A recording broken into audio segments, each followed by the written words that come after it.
Good evening, ladies and gentlemen, and welcome to Let's Talk Automotive episode 5. I just want to set up my computer here quickly, and while I do that, I want to introduce you to our guest tonight. His name is Andrea Contino, and he is from Accelerate Sales. Andrea is the managing director. Let me just set up this here quickly. Sorry about that. Andrea is the managing director of Accelerate Sales. They are a small agency with a big client base, he says, that contributes to thousands of vehicle sales annually in the South African car market. They've been in operation for 5 years, but his background goes way back to 2003 at grassroots level, also coming out of the dealership channels in sales, management, and marketing. Their core focus is accelerating dealer sales through online marketing activities, lead generating by means of email, phone calls, and store visits. Andrea, welcome to Let's Talk Automotive. How are you doing? Very well, and you, Fani? Thank you for having me. Thank you so much for joining us. I'm very passionate about our topic tonight, so I'm looking forward to a lot of content and valuable content to share with all our guests tonight. Tell us a little bit about your background. You've obviously been in the sales industry, car sales manager, also a Honda man like myself. And tell us how you eventually ended up in doing what you're doing now. So yeah, like you say, I started out in 2003, grassroots sales at a Honda dealership. I spent, I think it was from 2003 to 2015, 13 years in the motor industry, in the sales environment. I was a top salesperson, top 4 in the country. And then I was promoted at a very young age to a sales manager. And I built myself up, built the business. We won multiple awards. We were Dealer of the Year. All those fancy things, all cool. Yes. And obviously, I felt quite passionate about sales and marketing. Being a young millennial, if you would, obviously, I was quite interested in online. I toyed a lot with it in my early days, and we started doing it quite a bit with our own dealership website. I took a liking to it. We built it up, and one thing led to another. We started our business 5 years ago, 2015. And primarily we do focus on dealers. About 95% of our business is motor industry dealer related. And then we do some outside work and everything like that. That's one thing that's always stood out for me when working with you, because obviously there's a lot of digital marketing agencies out there and helps with AdWords and online marketing and all that sort of stuff. But what stood out for me is that you are from the industry, working in the industry, and that helped me a lot when dealing with you. You understood exactly when I said, this is where I want to go, this is the reaction, this is what I'm trying to do. You were there, you did it, and that helped me a lot dealing with you. Yeah, well, like I said, we're passionate about sales process, online sales, in particular new cars, because that was what I was involved in and everything, and generating leads for our dealership and everything. And it was always a problem for me personally. New cars in the earlier days was, you didn't generate a lot of online leads per se. And you relied on old things like newspaper and mall displays and stuff like that. And yeah, we wanted to, I wanted to specifically find out ways how to utilize online to generate the leads, particularly around new cars. A particular frustration of mine was, the used cars had your portals like Auto Trader and cars.co.za and all of those guys. They used to generate a ton of leads, and then new cars would not really get any leads, and it was particularly frustrating. Sure. I was like, "What, new car customers don't buy online?" It didn't work. It didn't make sense to me. So, we employed our strategies. They worked phenomenally well. for us at dealership level when we started employing them. And a lot of people started taking notice. And then obviously, like I said, one thing led to another. And in particular, like you mentioned, we understand the buying process of a customer, Yes. In particular around motor industry. And I think that's why it works so well in the motor industry. We understand that process quite thoroughly, how a customer goes about buying a vehicle. And then we speak the lingo with the dealers, because that's where we come from. So it does help. We understand exactly the challenges dealers go through because we've experienced it ourselves. And we can relate that and translate the highly technical side of online and everything in the right way that the dealer can understand, that it can take advantage of. All right, so before we get into all our awesome content that we're going to share, I want to say how's it to all the guys watching online. I've got Barcy Stein said, how's it? Hello, Barcy. Keenan Fries online. Gideon Goosen. Wallace Goosen is online. Thanks for joining us, Wally. Jaco Skeepers is online. Leon Pfeiffer, Fritz, Diach, Lorraine, Ilana. Thank you guys for watching. It's awesome having you guys here. We're going to jump into our presentation for tonight. I'm excited to share all of this stuff with you guys. So let's start with where the customers are spending their time online. And this is stuff that we've sort of touched on previously in some of the previous episodes. But I think talking about Google AdWords tonight and the marketing strategies that we want to follow there, let's recap, Andrea, on where the customers are spending their time and where we should focus our efforts and our attention and what the customer's journey is like online. So if we can go to that slide and then take it from there. Yeah. So as you mentioned on your previous show, I think it was your second show with Peter Verleun, he touched on something that is quite relevant. This stat was stood out for me in my early days, and it's pretty much the same stat that I looked at. In terms of the customer's journey, how many times they look at manufacturer's website versus third-party websites versus dealer websites. And particularly, I've highlighted there that obviously the dealer websites, that's where we primarily focus all our attention in terms of dealer marketing. But what we want to point out there is, why customers spend less time on manufacturers' websites and more time on third-party and dealer websites. And if you look at the buying process, in the early days, they pretty much information gathering. And yes, they would look at manufacturer website, third-party websites to get information and reviews and stuff like that on particular vehicles. But as they get down the journey and they start narrowing down the decision making, price becomes more relevant to them.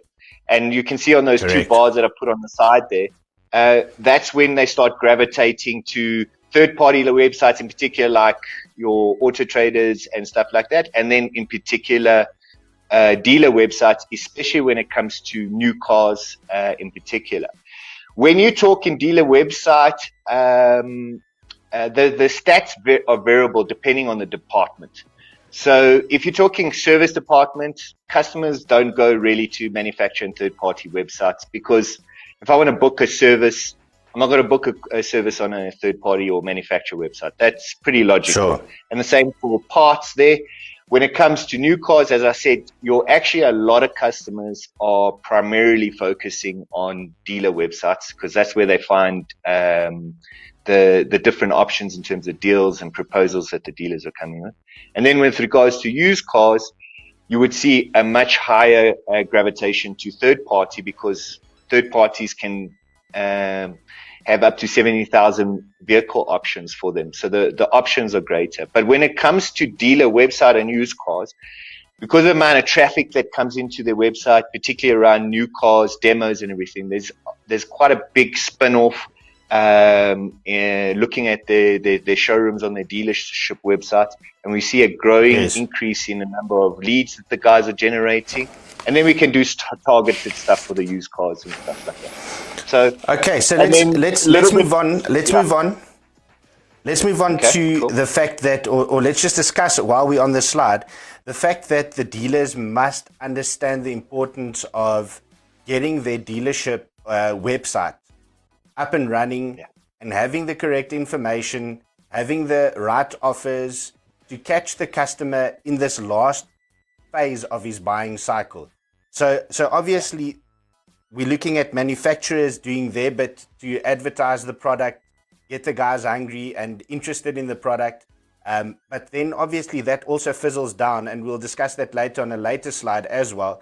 This journey that the customer eventually ends up on the dealership website, that's where we want you to convert into a customer, correct? Yes, 100%.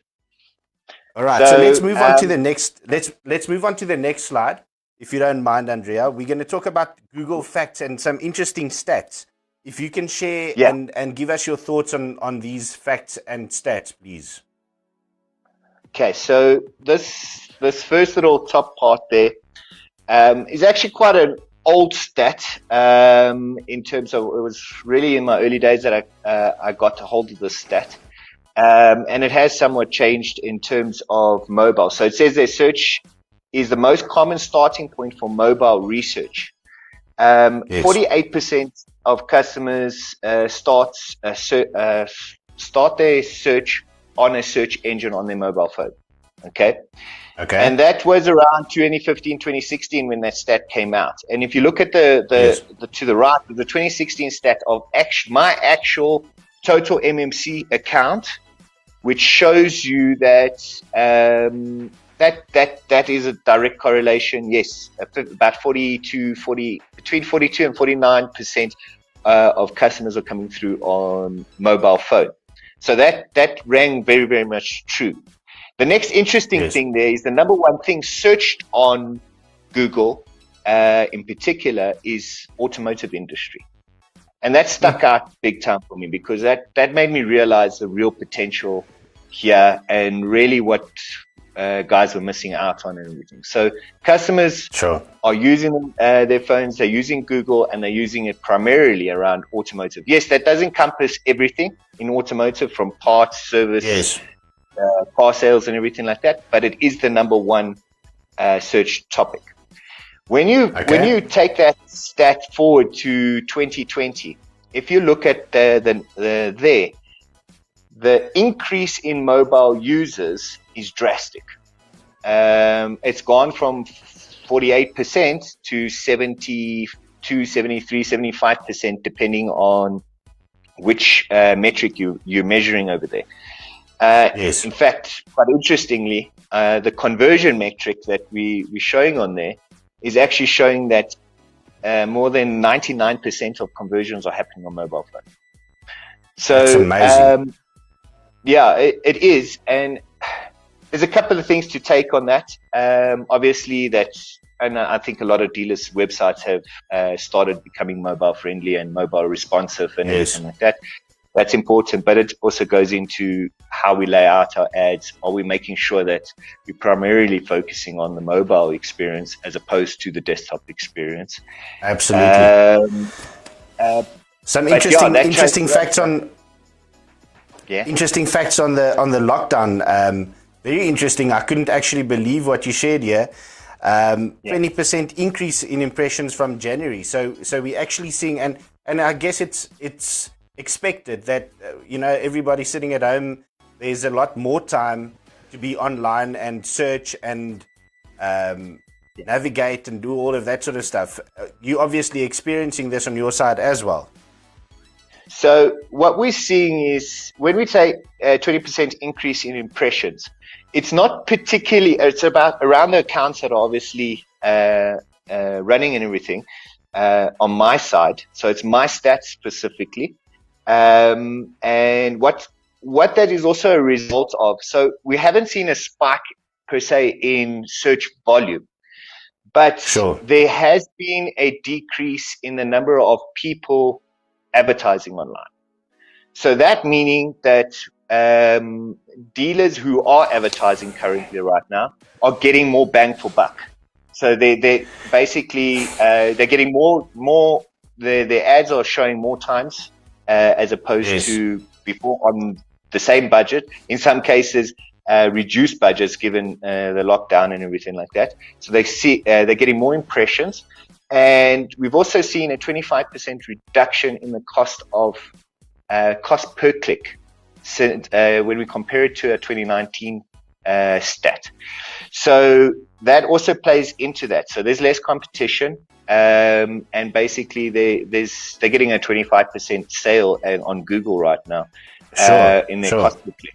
So they'll get 25% more clicks and more users and everything like that in the current environment. Yeah.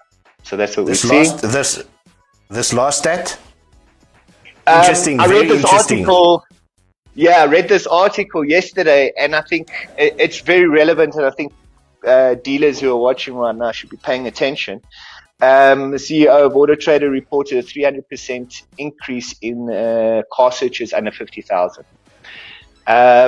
He was particularly focused around there, and he had some very good reasons what he was trying to point out there. But we see it, and I think we've been seeing that in the last 12 months in any event.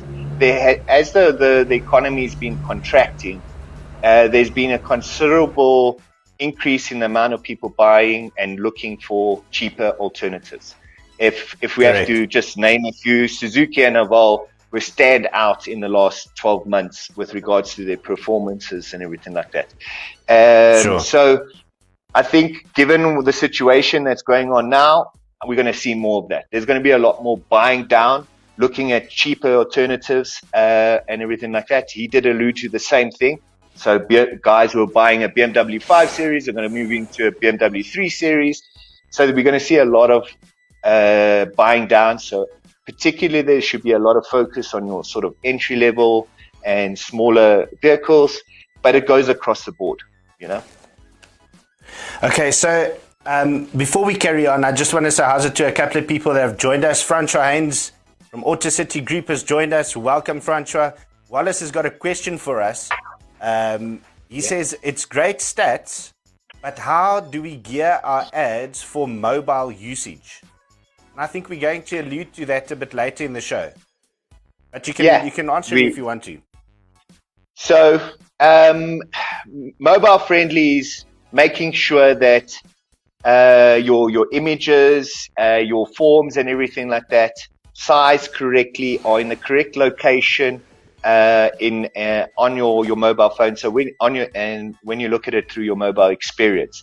So for argument's sake, when you set up the ad, typically most guys set up an ad on the desktop and they forget about how it looks on a mobile. But then when you go to your mobile, I mean, you might have your image on the top and then your form sitting right down at the bottom of the page.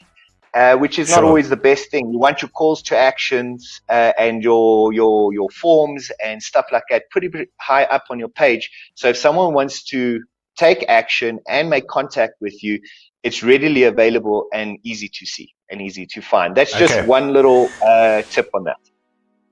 Awesome. Well, stay tuned because we'll definitely get into more detail with regards to the layouts and all the interesting facts regarding the mobile usage. The next slide that we're going to discuss, Andrea, is looking at Google Trends and keywords and phrases and search volumes. You did a comparison for us. Let's discuss that quickly. Okay, so we just took a couple of regular household names, prominent names in terms of cars. We put them into Google Trends. We're measuring specifically here from the 1st of January up until the 30th of April. And just looking at the search volume per brand. We're not trying to say that one's better than the other. That's not what we're trying to point out here. We want to see the general trend in terms of search volume. So yes, we can see sort of from March towards April, that time period, there has been a dip in terms of search volume, but it's not drastic. And it's not as drastic as some people might have expected. In some cases, people expected it to spike because people were more at home and had more time to search and everything like that. And I suppose it depends on what search topic you're looking at.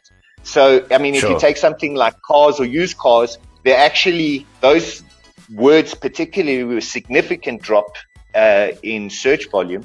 But when you start narrowing down into specifics like a Mazda CX-5 or a Toyota Corolla, you're actually not seeing that dip Sure. or the drastic size of the dip.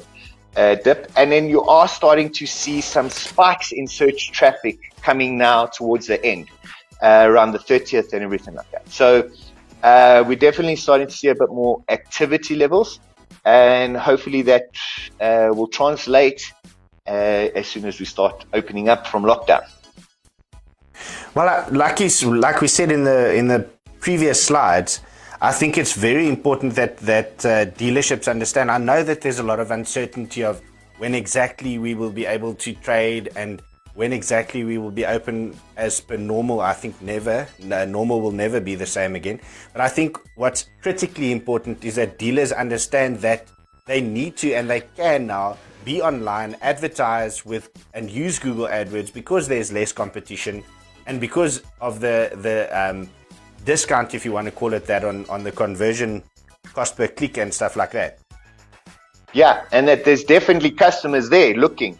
So they Correct. They are looking, they are shopping around, and we got to realize that we've got to be there and we've got to accommodate them. And Absolutely. For me, there's going to be a lot of customers that are going to be looking to save on their vehicle costs, but that means buying down, So instead of buying the top of the range, they might buy middle of the range or bottom of the range. Instead of driving around the 5 Series, they might be going down to the 3 Series and so on and so forth. Sure. The customers are still there. We can see it. They are 100% still there. All right, let's move on to our next slide. I think this is probably one of my favorite slides to show because this entails the customer's journey online from beginning to end. From let's call it a 12-month period when a customer's in that buying cycle and what he's looking at when. So let's run through this and give me your thoughts. Okay, so first of all, this is not to say that the buy cycle starts at 12 months. This buy cycle can be narrowed down to 2 or 3 months. It's more the idea and understanding where in the buying process the customer is. So we use analogy like the seeding process, like a farmer would say, seeding, watering, and time for harvest and everything like that, just to kind of give you a perspective of understanding where the customer is in the buying process. Again, I think Peter Fayun's video was very good, and he actually elaborated on these things about multiple touch points and everything, which I think is fabulous. Yes. And 100%. And if you guys, I urge you all to go back and watch that video. It was very, very informative. I'm trying to simplify it here just to get a broad understanding, and more specifically about where we particular as a marketing agent focus our marketing activities on behalf of the dealership. Understanding that we focus on the far right, in the 60 to 30 day period where the low-lying fruit is hanging. We want to capture customers that are ready to buy like now.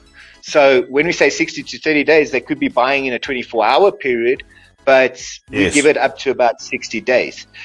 And this is particularly where we focus Google page search results, and we use remarketing tools as well. And we build highly targeted, high relevance, paid keyword campaigns to yield quality leads. In fact, we'll touch on the quality of the leads in a little bit later, but that's the biggest priority, is to find customers that are willing and able, and they are ready to pretty much buy. If you look at that, I've got those 2 columns that's widening up and everything. And again, those lean towards that one of those previous slides where we said that price becomes more relevant when they come further and further down this process. And then also your inquiry rate starts to increase when you get further and further down this buying cycle. So I want to jump in here.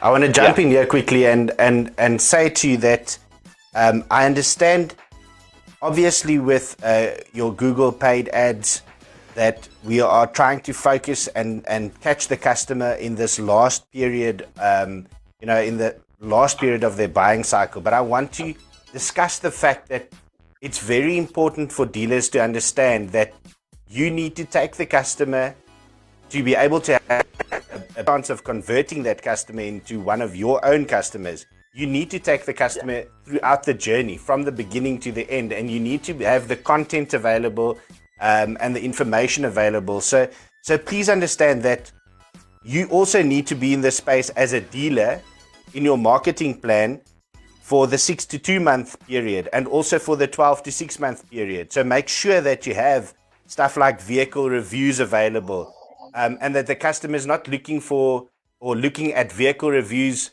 on another place or at a third-party website. They must have that information on your website. 100%. We totally agree with that.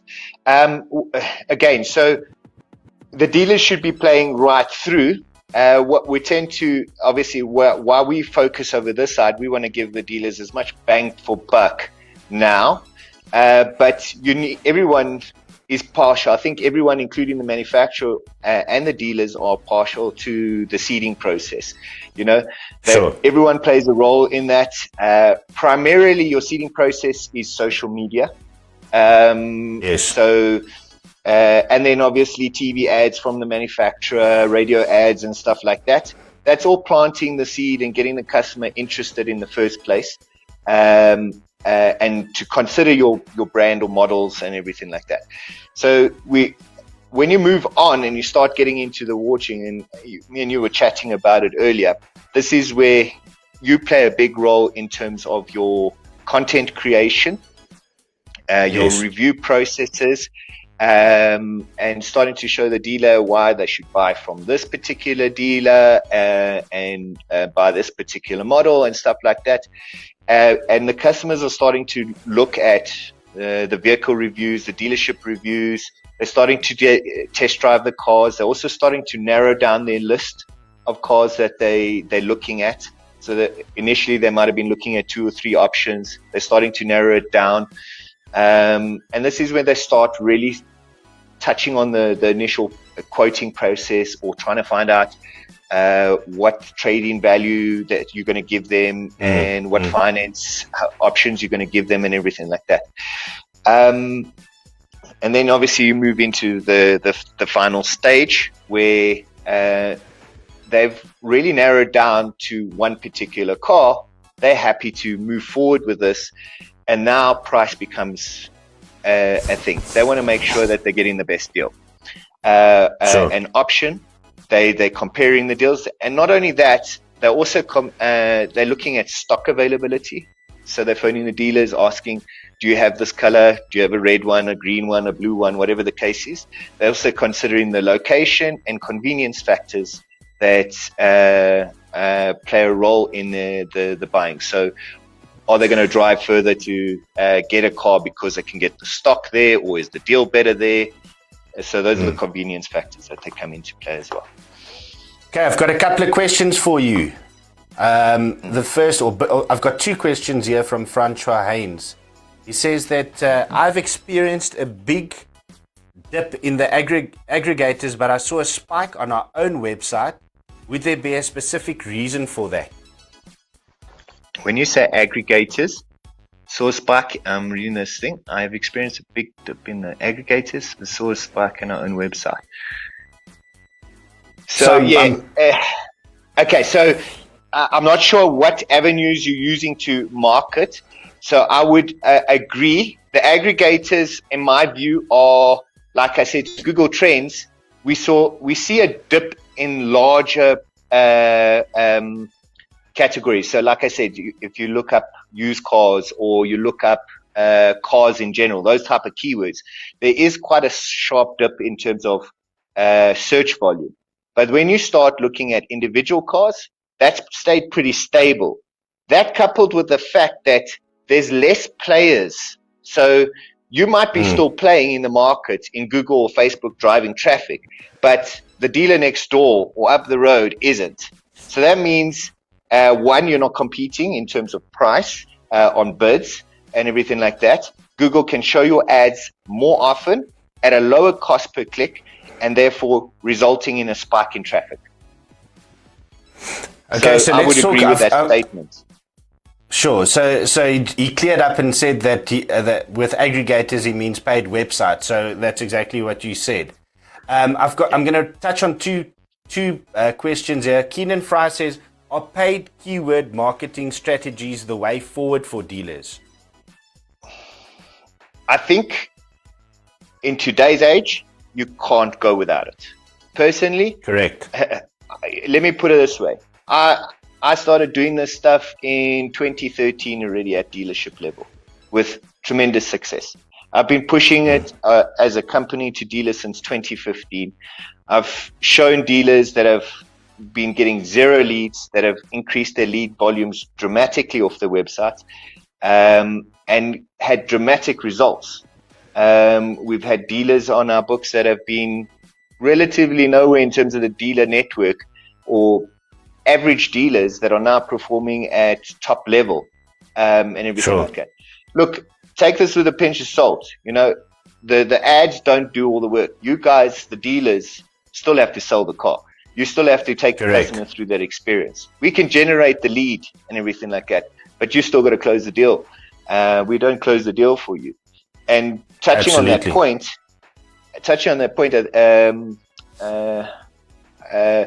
the actual lead, 9 times out of 10, when we say hot lead and 60 to 30 days, we're not telling the customers phoning you and telling you, hey, I want this car in this color. That's not the case. Most customers are very reserved when they make that inquiry. They don't give you all the signals that they're going to buy right now. In fact, a lot of them start off saying, I'm not in a rush to buy a car. I'm still shopping around and everything like that. And let's be honest, a lot of salespeople get turned off when they hear those sort of things. But we've got to understand that we've got to treat every customer like a buyer, and then start explaining that process of how to buy the vehicle and everything, and listen to the buying signals, the questions that they ask. When they start asking questions like, when can I get one? What color can I get it in? How much will it cost on finance? These are all buying questions. And we as salespeople, sales managers and everything must identify those questions and start to realize these are buys, you know? Okay, so Francois' second question was, what is the new statistics for the customer's journey online? Does he buy within 49 hours or has it changed dramatically? And I think by that he means, let's talk about a hot lead, a guy that sends in an inquiry on a specific vehicle. You know, I've discussed this before. The customer is, I don't know what the percentage is, but that customer is definitely hot. He's definitely looking at a car and he's definitely going to buy. The question is he going to buy from you? You've said it exactly how I would have said it. So basically the process where we play is the customer's gone through the main part of the journey. He's narrowed it down. More than likely he's seen a car. He's actually visited 1 or 2 dealers. He's gotten a quote. Now he's gone home and he's gone on Google, and now he's going to compare this deal he's got to the deals that are online. And then they will make an inquiry. So one thing we have to understand as a dealer is when they make that inquiry, they write down on that sales process. They're going to when they've made the inquiry, they're actually telling you one thing, that they think that your dealership, based on your website and everything like that, and we'll touch on that a little bit more in a bit, is legitimate and relevant and meets their criteria. So therefore, they want to find out more information and maybe take advantage of that deal. But the challenge is they might have met another dealer and built some rapport with that guy, and now they're making an email inquiry with you, and like the other guy on your other show mentioned, when you phone him, you've been reduced to a telemarketer. So we've got to find, establish very, very quickly where that customer is in that sales process, how much research he's done, Has he gotten a quote? Has he got a trade-in value? What car is he looking for? And establish very, very, very quickly so we know where to position him and how to move forward. And that's part of your needs analysis and everything like that. But awesome. Definitely, yeah. Before we get too serious and start boring the people, I just want to say, how's it to Johan Riede, who's joined us all the way from Langebaan. Johan, how's it going? Just in time for a very difficult game tonight. We're going to look at some classic American cars tonight. So I hope Andrea's... He said to me earlier he's got a classic car on his wall behind him, so he's probably very clued up with his classic cars. So guys online, join us for this game. Please join us for this game. I want to get your answers in the comments. Today is the door challenge. So we're not going to show you the front or the back, or we're going to try and make it a little bit more difficult. So we're going to show you the side, mostly the door of the car, and let's see if you guys can guess the car. Let's go. Here's car number 1, Andrea. What do you think that is, my bit? I'm not gonna lie to you. I don't have a clue. Ford, Mustang. You don't know? Well done. Oh wow! Well Okay, done, cool. That was at least you've got one right so far. Can we stop there? Well done, Wally. He was. Wally got it right. What's this? This is the second one. What do you think this is, guys? Pontiac. Let's see. Nah, Dodge Charger. Dodge. Sorry. All right, let's have a look at the third one. Oh no! Now I know exactly what it is, and I can't. Cadillac. Let's see if you're right. A Chevy Impala. Got you going there. All right, next one. This one you must know. Oh, I'm thinking Jaguar E-Type, but I don't know. Ooh, Fritz is even giving you more clues, going wider and wider. Oh man, no, not getting anything more. Let's see, Fritz. What is this? The Chevy Corvette. I was, you know what? Well you gave done, me the Wallace. bloody clue. You said American cars, and here I am telling you British cars. Anyway, my bad. Bossy got it right. Franco Haynes got it right. Janine Fink, Wallace Quisson, well done, guys. Let's look at the... Is it the last one? Second last one. Do you know what this is? Oh, man, American cars. Why American cars? Why? You know, you gave those oaks the other day. I watched your video. You gave them such easy ones. I was guessing them all right. Now you come with this. Francois Haynes says this is a Viper. What do you think? Oof. I'm clueless. Hey. Let's see. The Ford Galaxy. Yeah. No, I wouldn't have never got that. Okay, the best one for last. Let's look at it. I want to say Eleanor, but GT Cobra. Let's see if anybody gets this one right. Online, I'm waiting for your comments. Let's see. Fairlane. I've got Francois Haynes saying that's a Fairlane. Wallace says it's a Camaro. Let's see. Well done, Wallace. 100%. Well done, Wallace. I think I must get Wallace. I think he got 6 out of 6. I think I must get him back on the show. I'm going to give him a classic show. I'm going to give him a hectic challenge. Wally. Well done, Wallace. Andrea, well done. That wasn't your best showing, my bit. No, please, but you could have talked to me Jap cars. I would have probably gotten them all right. But All right, let's move on to the next slide, guys. Any of you guys online watching the show, if you have any questions with regards to online marketing, Google AdWords, please comment down in the comments below. If you have a question, we'll put it on the screen, and Andrea and myself will discuss it. If there's anything that you'd like, get it going for us. Moving on, how do we convert customers through paid ads? Talk to us about Google AdWords and how do we convert these customers different ways and how we can measure that.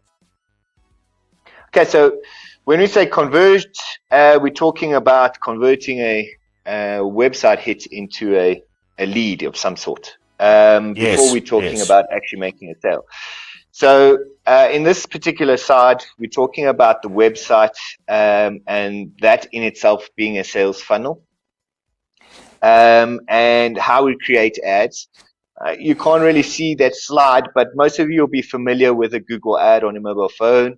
You've got a body of the ad, which if you click on, takes you to through to the dealership website, which could result in either an email inquiry, a phone call, or a walk-in. The next thing you get on these mobile ads is you get a click to call. Which would result in a direct call off Google. That means they actually bypass your website. When you click that button, your phone immediately starts dialing that number and you're getting in contact with the dealer. And then the one of the newer features, it's not brand new, but it's a newer feature, is click to navigate. So this feature enables the ad to have a navigation button that can be activated for the customer to be navigated straight to the dealership. And therefore, we can actually measure the direct store visits and walk-ins to the dealership. That last navigate button was very. I couldn't actually believe when he showed us the stats of how many customers actually clicked and navigated to the dealer using that button. It was actually very interesting. Yeah. So I've long said that Google has replaced the old telephone directory and now has obviously replaced maps and everything like that. I mean, who uses a map today? And it's very convenient now to locate a point of destination on Google. So prioritizing and getting your ads up high and having click to navigate is important for your dealership, but as well as an awesome metric to measure how many people are actually coming through to your dealership as a result of your Google advertising. Something that's very important to me as a customer would be to be able to measure our results.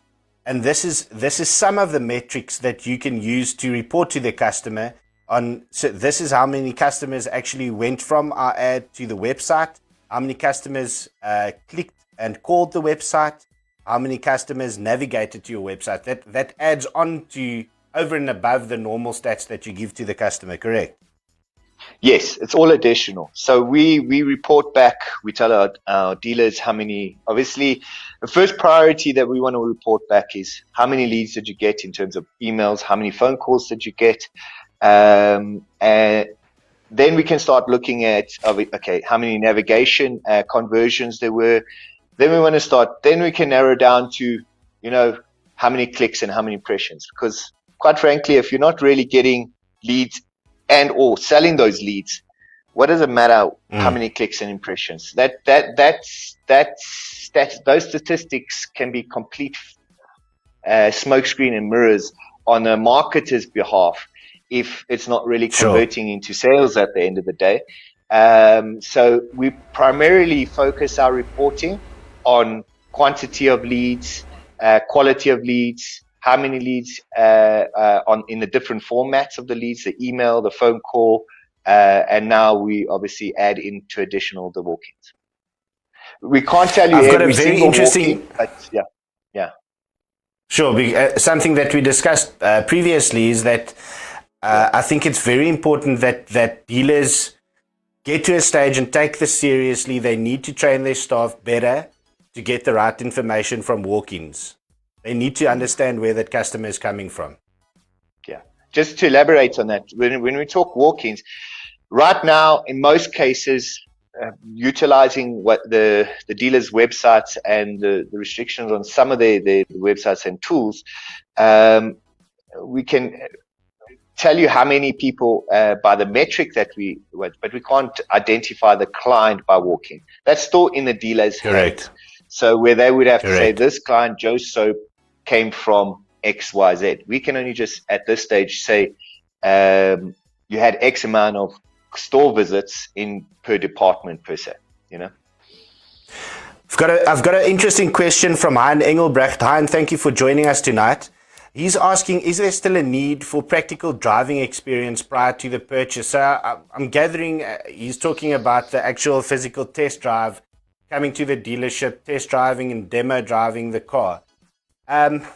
The quick question or the quick answer from my side is I feel yes and no. Yes. We're seeing it more and more that customers are buying cars seeing it for the first time when they take delivery, but there is still the customers that wants to actually come to the dealership and drive the vehicle, see it, touch it, feel it, smell it, that sort of stuff.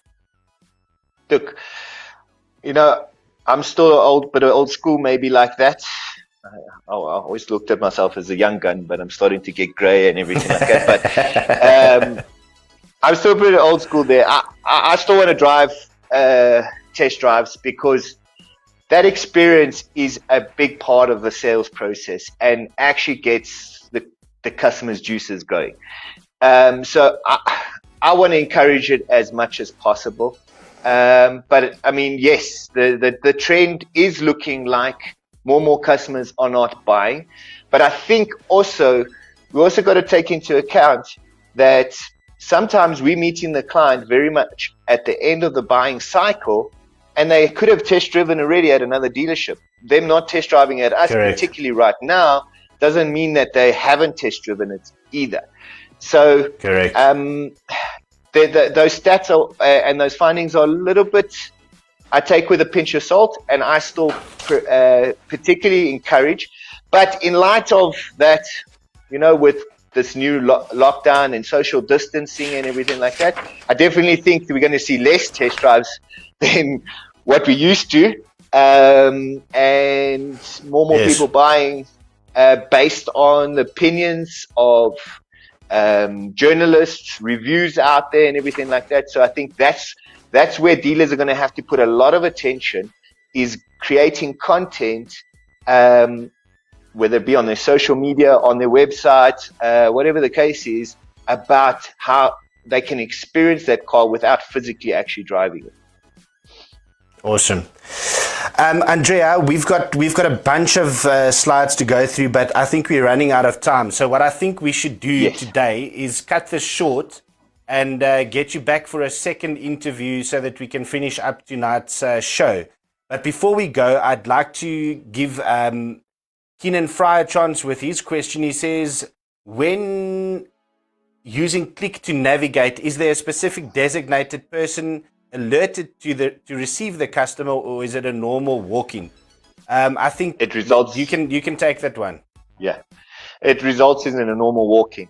There's no notification that you get from a dealership level. Literally, the process goes like this: the guy searched for your dealership online for whatever reason, whether it was for service, parts, new, or sales. An ad comes up with that navigation extension at the bottom. He clicks that navigation extension. It activates his Google Maps on his phone, and he presses start, and he starts driving through to your dealership. When he arrives at your dealership, he clicks finish, and that's it. You don't get any notification. It just records it as a conversion on your Google stats. Sure. So basically, that information is after the fact. We'll only know that a customer has driven there when we do the reporting or look at the report. We won't know if that customer did it whilst coming to the dealership. I've got another question here, a very interesting question. Sorry, from Francois Haynes. He says, would you say that leads should go through a qualifying stage, like a call center, before it's put into the hands of a salesperson? This is an awesome question. I think it's more a question of your sales team. We've got dealers who distribute them immediately through to their salespeople, and I'm one of those who would do that because I want the response time to be as quick as possible. And if you again watch the one of your previous episodes, the guys alluded to that. You've got a very short window to get a hold of these customers.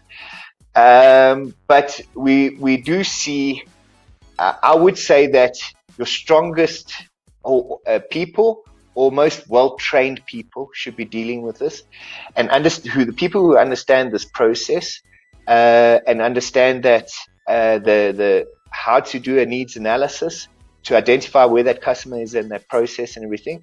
So yes, I would say putting it into a department that specializes, or a call center and everything that does a needs analysis, there's merit in it. But I also do not want to increase the number of unnecessary touch points for a customer. Correct. We've seen that call centers can be a bit burdensome. Customer says, I had a phone call, because it's not just your dealership. When the customer gets a hold of, they get this phone call from this call center, and the customer gets frustrated and says, so when can I actually speak to someone who can give me a deal? So we also don't want to inconvenience that buying process as well. Okay, so in closing, I'd like you, obviously we've got a lot to discuss, and we'll discuss that in a later episode. But in closing tonight, give us a final thought on where customers and dealers should be with regards to online marketing and Google AdWords. I think it's imperative. I thought it was imperative to do it pre-COVID-19. I think COVID-19 is going to make it even more so, as more and more people are going to opt to shop online. So I think if you're not doing it, you best get on it, because my interpretation of it is, if you're not in the place where customers are going to look for you, then pretty much you don't exist. You don't exist. Sure. And you're not going to be considered as an option. And it's imperative that you get on these platforms. You do not, there's a misconception that you have to have huge budgets and everything like that. You do not. If you've got a good marketer who knows what he's doing, who knows how to manage your budget well, and knows how to manage your cost per click, your bidding structures, and more importantly, getting your relevance scores, your quality scores up, they can actually get you placed more often, higher up in the rankings, at sometimes lower bids than your big competitors. So get your hands on someone who knows what they're doing and can help you out on those sort of things. And definitely, I wouldn't, if I was going back to a dealership today or running my own dealership, without a doubt, this is the biggest priority that I would focus on. Okay, so I'm going to do everybody out there a favor right now. You said get somebody that knows what they're doing. So if somebody wants to get a hold of Andrea, here's all his details, his website address. Yes, we'll put your cell phone number up. Is that okay? Yeah, with pleasure. You guys can phone me directly. Okay, cool. So, all right, there's your email address, andrea@acceleratesales.co.za, and his telephone number is 072-277-3071. And also the guys can go to your website at www.acceleratesales.co.za. So please, guys, if you are looking for somebody that actually knows what they're doing and can relate because they've been in your seat, they know exactly what you need. Andrea, I've got a final comment coming through here. Let me just get it here quickly. There's a lot of comments coming through here now. Telling you, Nicolette Peter says, Andrea, what an awesome man you are. Keenan Fry, thanks for a great informative show, guys. Thank you, Keenan, for joining us. I've got Wallace Quesson. Thanks, Fonny and Andrea. I've got Molina. Well done. Very informative. Thank you very much. Listen, guys, we ran out of time tonight, but we've got a lot of content. We've got probably another hour show with a lot of interesting comments. We'll definitely have Andrea back on the show. Thank you very much for your time, guys. Thank you very much. And this final little push before we get back to the dealerships opening. Hope to see you guys next week, Thursday. And we'll have some more time to have a chat on Let's Talk Automotive. Have a great evening. Cheers, guys. Thank you, Fonny. Thank you, everyone, for watching. Cheers, Andrea. Ciao, brother.